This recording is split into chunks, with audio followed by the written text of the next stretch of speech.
রোটারডামে সারাদিন ঘোরার পর আমরা প্রচণ্ড টায়ার্ড হয়ে পড়েছি এবং ভীষণ খিদে পেয়ে গেছে। সামনে দেখলাম সমুদ্রের মধ্যে খুব সুন্দর একটা রেস্টুরেন্ট।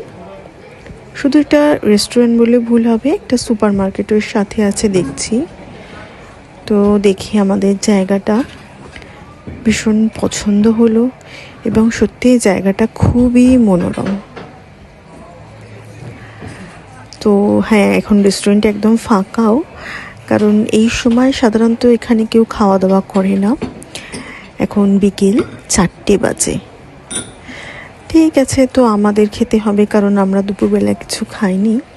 তো আমাদের খুব খিদে পেয়ে গেছে, তাই আমরা এখানে কিছু জিনিস অর্ডার করলাম, করে একটু অপেক্ষা করছি আর চারিদিকের দৃশ্যটাকে উপভোগ করছি। খুবই সুন্দর লাগছে। খাবার এসে গেছে, তবে খাবারের স্বাদ কিন্তু খুব ভালো, ভীষণ ভালো। ঠিক আছে, আমরা খেয়ে নিচ্ছি, আবার আসবো একটু পরের একটা ভিডিও নিয়ে। টাটা।